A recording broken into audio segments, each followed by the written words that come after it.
kanthi babin masih babin saking keparang nderek nglancarake lumadine bersih dusun utawa bersih desa ing Bangrejo kene mah. Iya.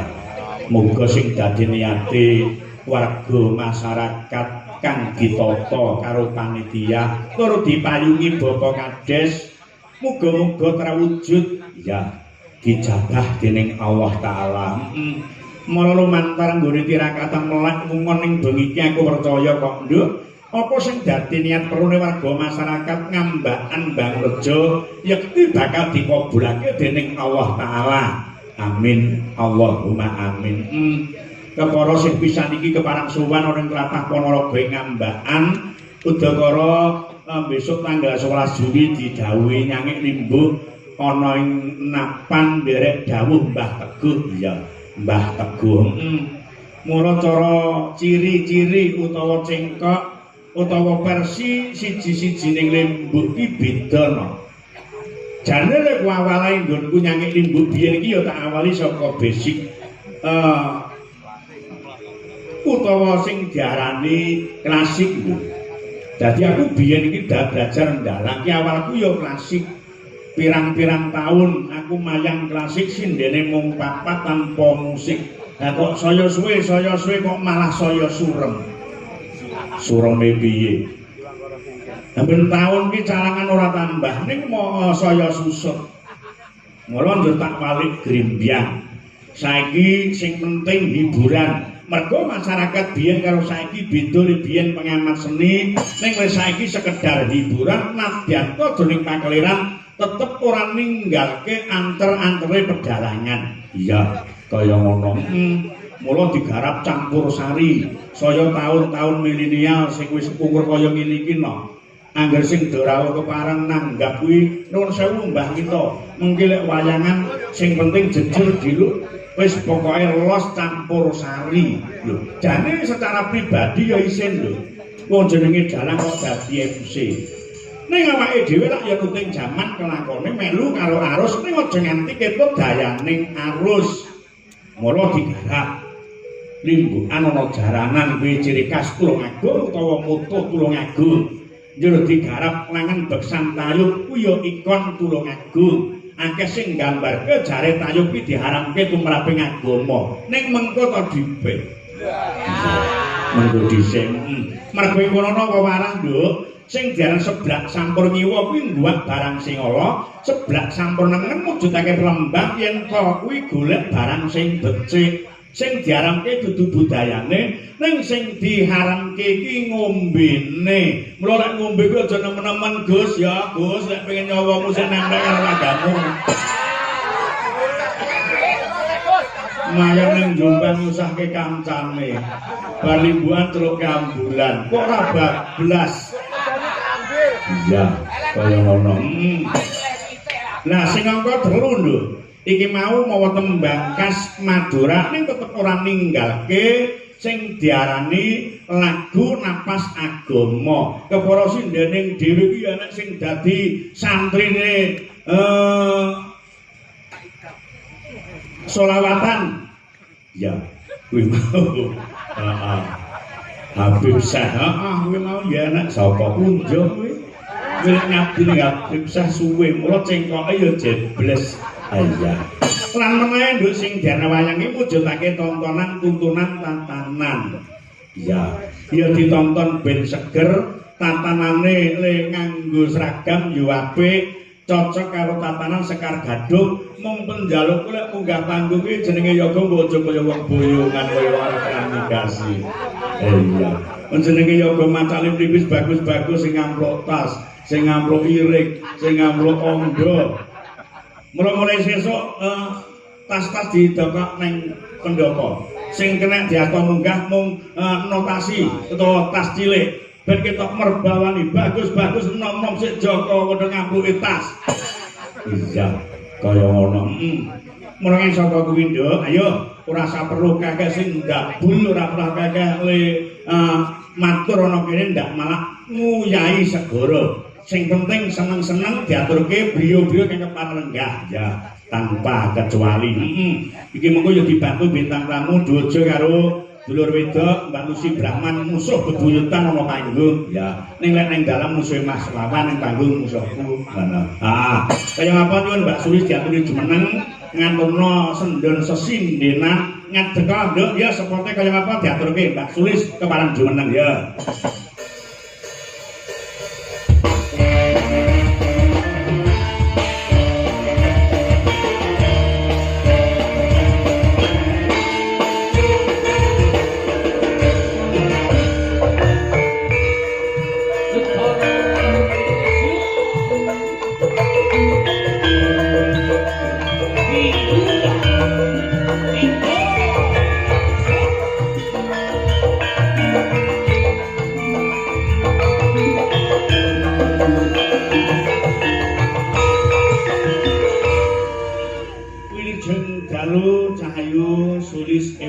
Margareta mbok sapa dawa tenan jenenge.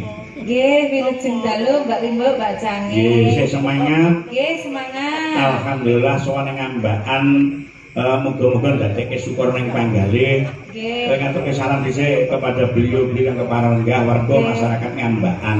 Nggih, saderengipun dalem ngaturaken wilujeng dalu Pak Bu. Assalamualaikum warahmatullahi wabarakatuh.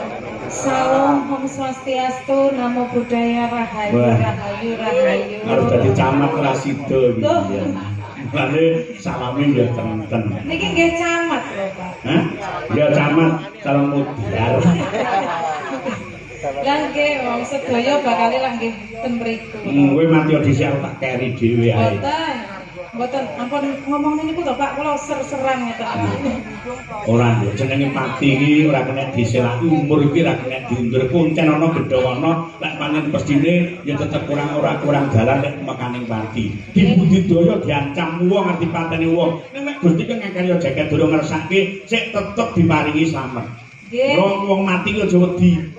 Oh, nggih. Lah ampe ndak wedine sedekah. Sedekah iku ora mung dhuwit, ora mung bondo donya. Duwemu apa? Nek pancen ikhlas dhuwitmu ki sedekahno ki mujudake wong ibadah. Oh ngoten. Lah nek kula duwene namung niki. Sak randuning badan. Sak randuning badan pripun? Kuwi enek sing minak lho kuwi. Sedekahno ning aja sapa-sapa ning aku dhisik. Sedekah nggih badan, paling mboten nggih pikiran. Lho tegese iki tenagane. Tenaga. Nggih. Anu Bang, ben mau bengi dingin ning gara-gara saiki dingin ning liburan. Tali tresno ning nganggo larase slendro, patete dienggo nyomo. Nggih, Pak. Jaturuki bedrane Boko Kades Kecamatan Sukorejo, Boko Camat uga keparang rawuh ana ing Ambakan Bangrejo, Sukorejo Ponorogo. Nggih, sugeng rawuh, sugeng lelenggahan kanthi sekeca, Bapak. Pak Lurah, Pak Camat. Bawa nggih, Pak. Lah turu ya karepmu, bawa ya karepmu. Dereng jenengan drodhok kula nggih ajeng ngawiti nggih. Lah wong biasane rasa didrodhok malah kono sing cacek dhisik kok ya. Mboten anu, mboten kanten. Ya.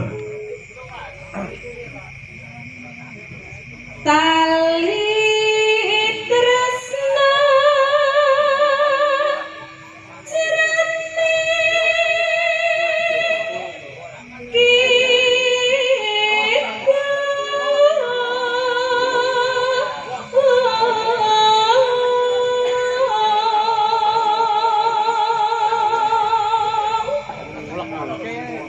kita tresna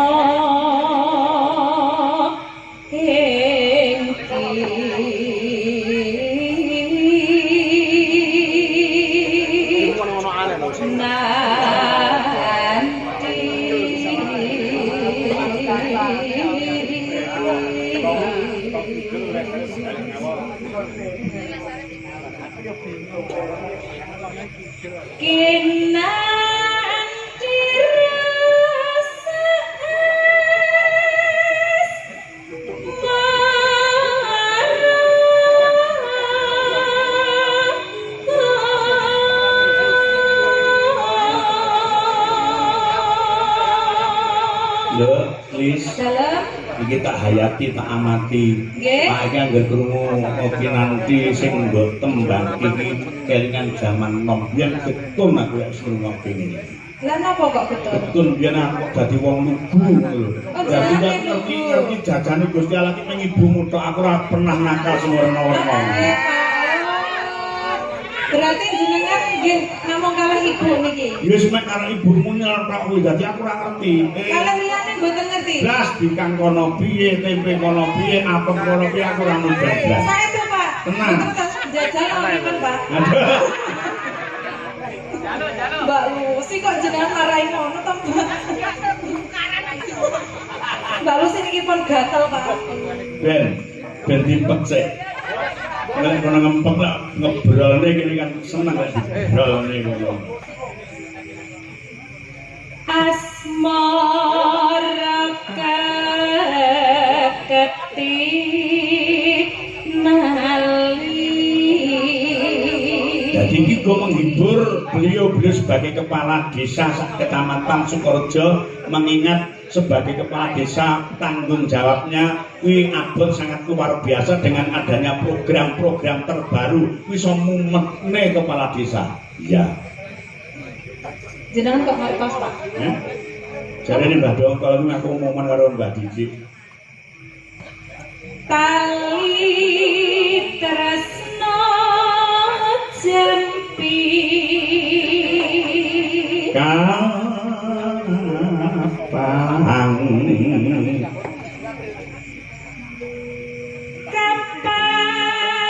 gesi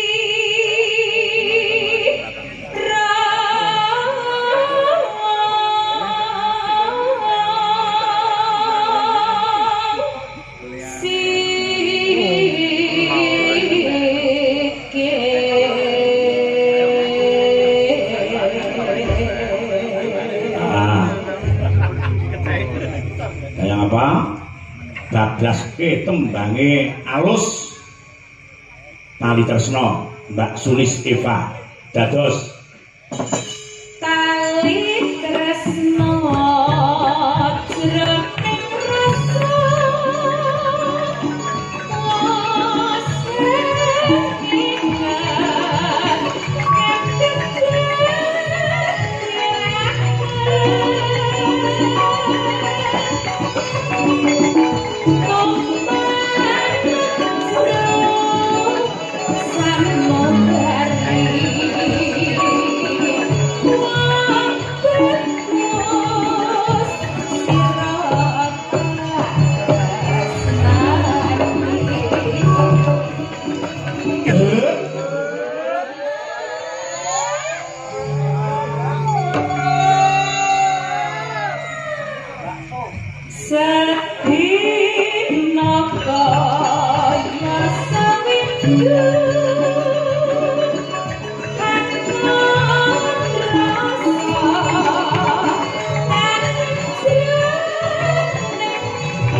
Bablaske lesung jumenglung. Nek digarap rong kupok iki biasane ndak kuwaraken wong iki lebih baik setengah kurang daripada berlebihan. Nggih, Pak. Mergo setengah kurang saiki kurang sesuk iki sing njalu iku sik enek jatahe. Nggih. gak gampang kurangan Pak. Aku yang menkurang ayo, mbuh. Terus iki kurang tanggapan, pira-pira wajib disyukuri, ning normale menungso iki kabeh apa-apa kurang bondo, akeh kurang lemah jembar, kurang duit miliatan, kurang mobil mewah apik-apik, kurang bojo siji ya kurang.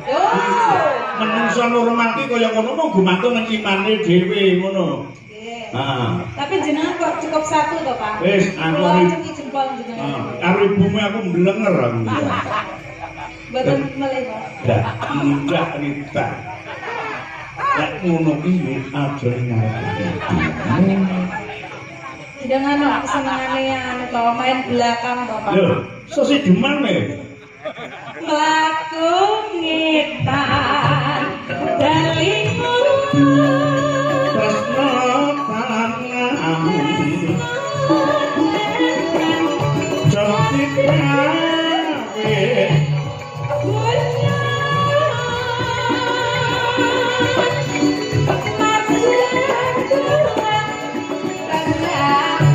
Ya, yang apa? Mesum, seneng bro, anak wedok.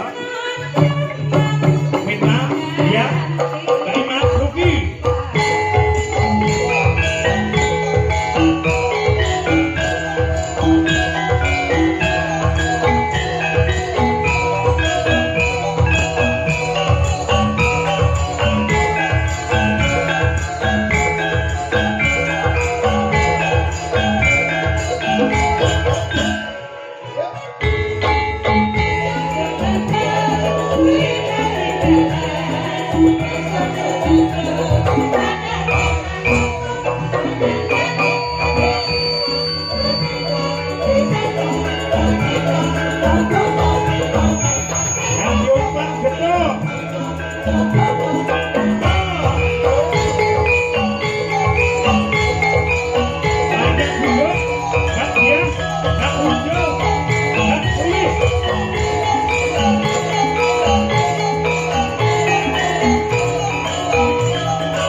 Thank you.